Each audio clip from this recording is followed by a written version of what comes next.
exceptions près, et la ville se développe bien en termes des seuls bâtiments à résister au tsunami. Pour beaucoup, ce fut un signe que la catastrophe n'était autre qu'un châtiment divin.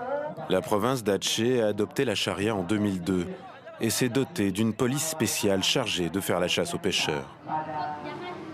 Elle compte 1 millier d'agents qui traquent les consommateurs d'alcool, les joueurs ou encore les couples illégitimes. Vous avez entendu le chef.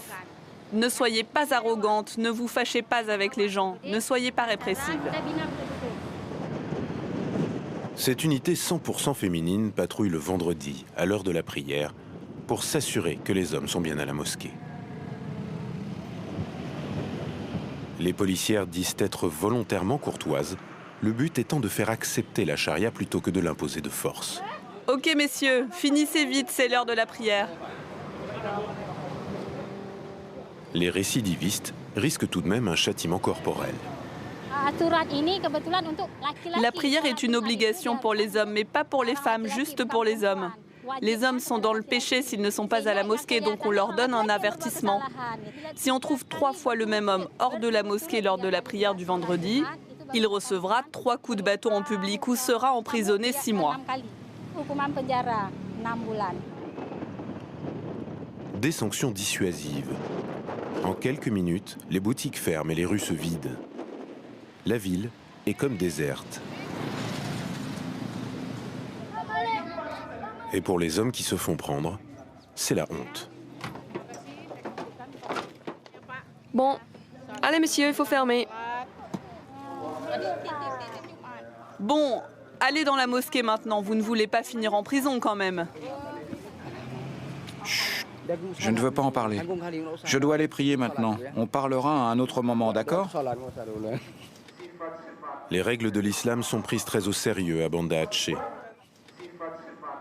James, c'est étonnant, cette brigade 100% féminine de la charia, c'est quasiment un oxymore. On imagine des barbus. Tout à fait, et c'est d'autant plus incroyable qu'elle traque des hommes.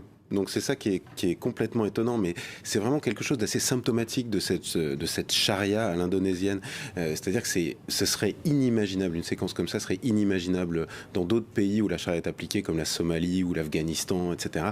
Là, non, c'est une sorte de charia qui est fondamentalement basée en fait sur la charia, la loi islamique qui est décrite dans le Coran.